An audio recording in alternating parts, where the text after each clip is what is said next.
Sejak Jokowi menang pemilu pertama di tahun 2014, ada agenda tahunan yang terus-menerus dibangun oleh kubu oposisi, yaitu nonton bareng film pemberontakan G30 SPKI.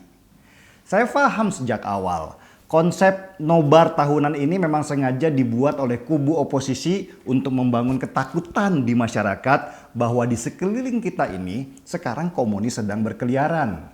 Dan ini adalah strategi politik mereka, bukan karena mereka menghormati pahlawan bangsa.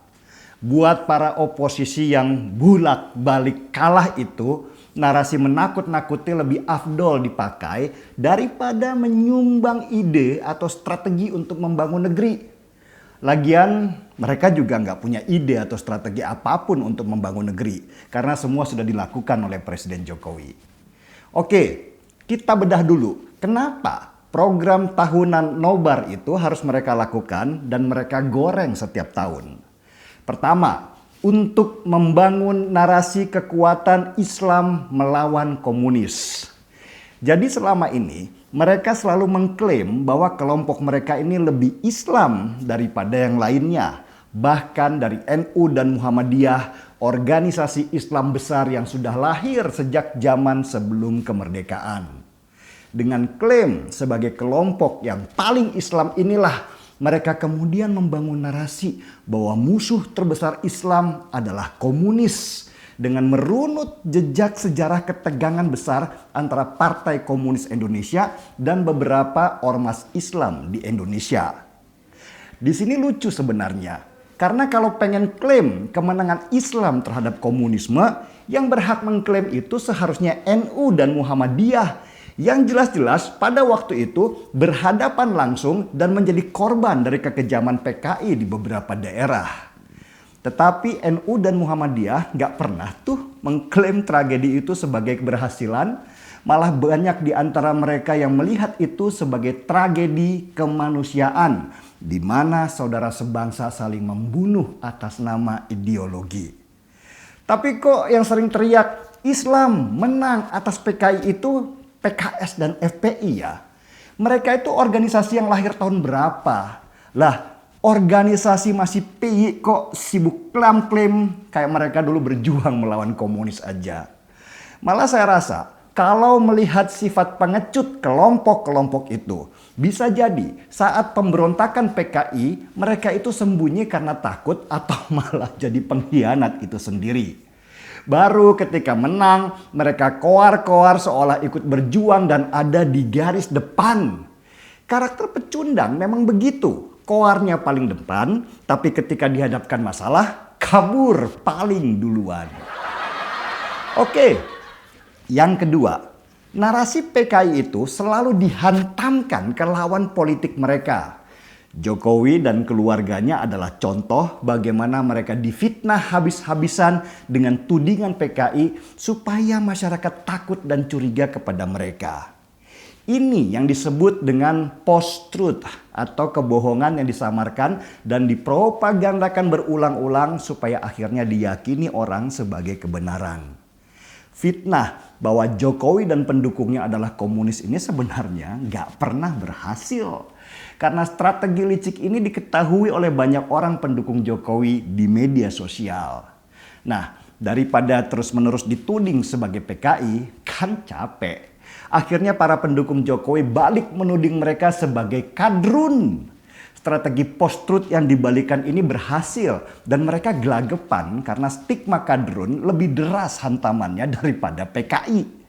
Malah ada yang mengaku ustadz bilang kalau stigma kadrun itu muncul sejak sebelum tahun 1965 dan dipropagandakan oleh PKI untuk menyerang umat Islam.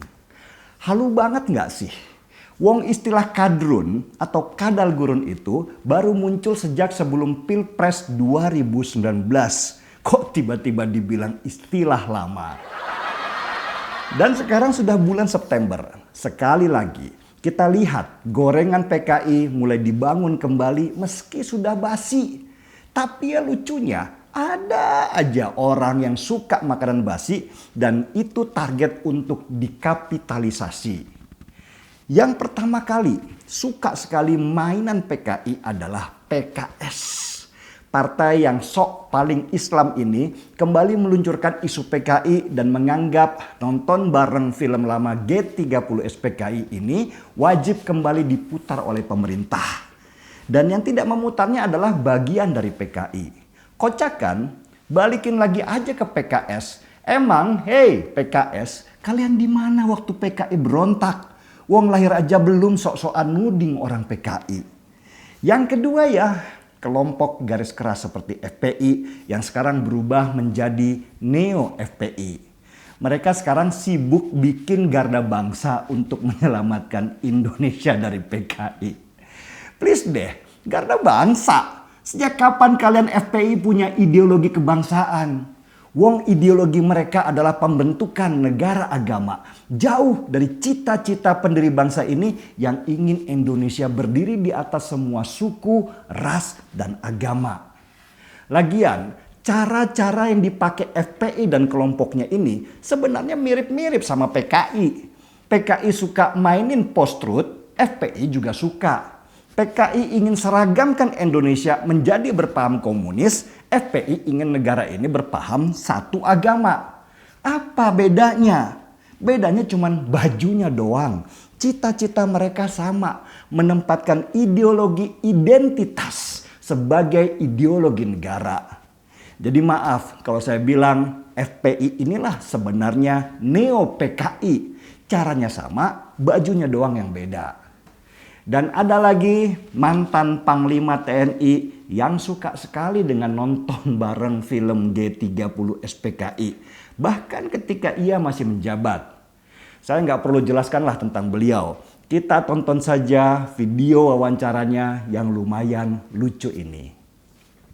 Pak Gatot, bagaimana Anda menjelaskan bahwa ada indikasi yang kuat dan ini bukan sekedar paranoia atau isapan jempol? Ya, tadi saya sampaikan bahwa peristiwa G30 SPKI itu rangkaiannya bukan hanya TNI saja, tapi umat Islam dan tokoh-tokoh agama, khususnya NU, Banten dan sebagainya menjadi korban yang cukup banyak itu di berbagai daerah. Gitu. Kemudian, mari kita lihat suatu kekuatan yang luar biasa setelah habis reformasi itu, ya, bahwa yang saya katakan tadi, akar budaya nasionalisme kita mulai dihilangkan dulu. Itu sistem.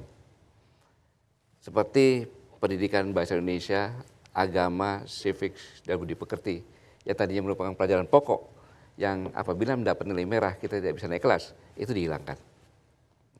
Yang kedua, sejarah tentang pemberontakan G30 PKI itu dihilangkan. Kalau bukan kekuatan besar itu, apa tujuannya? Jadi pelajaran itu dihilangkan, Pak, maaf Pak. Ya. Pelajaran itu dihilangkan, Anda melihat ini juga bagian dari taktik mereka yang terafiliasi PKI? Iya, strateginya seperti itu. Tidakkah itu terlalu serius, Pak? Tidakkah itu terlalu paranoia? Enggak. Sekarang itu kan ada rangkaiannya. Kemudian habis itu tuntutan untuk pencabutan TAP MPRS. Nomor 22 tahun 66. Siapa lagi kalau bukan itu? Siapa lagi kalau bukan PKI itu? Kemudian penghapusan sejarah pemberontakan PKI. Siapa lagi kalau bukan PKI? Kemudian lagi tentang pemberhentian pemutaran film yang selama ini. Siapa yang minta itu kalau bukan PKI? Pak Gatot, apa yang Bapak baru katakan ini sangat serius dan punya implikasi yang serius. Karena mereka yang mencoba untuk mencabut MPRS itu adalah PKI. Mereka yang ingin mengganti kurikulum pelajaran di bangku-bangku sekolah. Bukan pelajaran kurikulum dah ya. Yang mengganti mata pelajaran. Mata pelajaran sejarah itu yang menghapuskan. Itu adalah PKI. Kalau bukan kekuatan PKI siapa lagi itu? Apa nasionalisme yang akan, kan tidak dong logika berpikirnya. Baik, apa tanggapan Anda Bung Usman? Saya kira logika itu terlalu lompat-lompat dan menyederhanakan masalah. Kalau kita lihat, ini sebenarnya ada dua hal nih ya. Yang pertama tentang film G30S PKI itu yang disebut sebagai pengkhianatan. Yang kedua tentang paham dari komunisme atau paham Marxisme itu sendiri.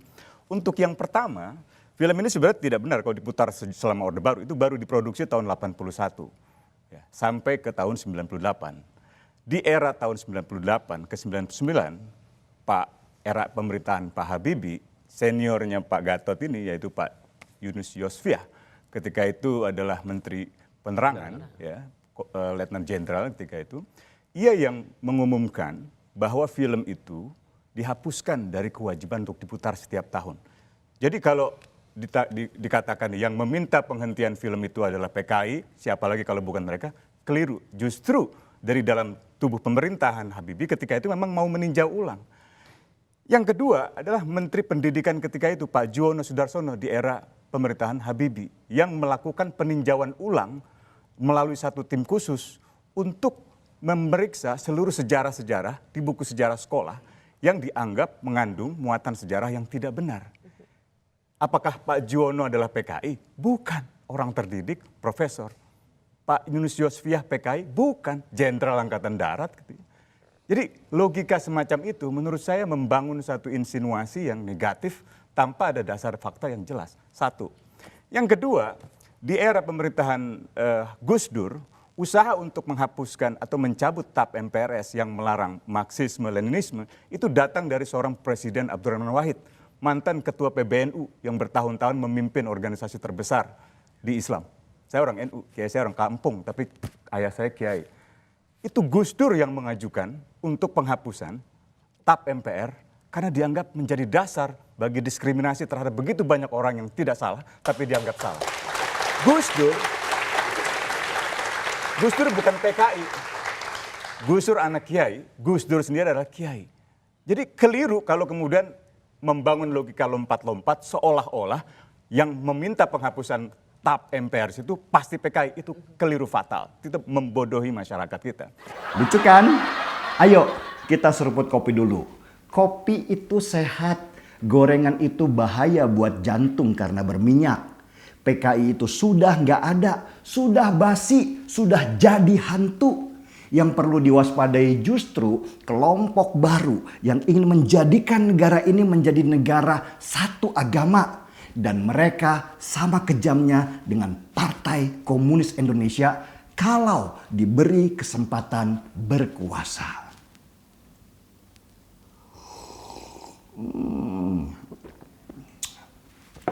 Mari kita bongkar semua yang berbau gorengan isu halu untuk kepentingan politik mereka belaka. Saya Denny Siregar, kita di acara Timeline.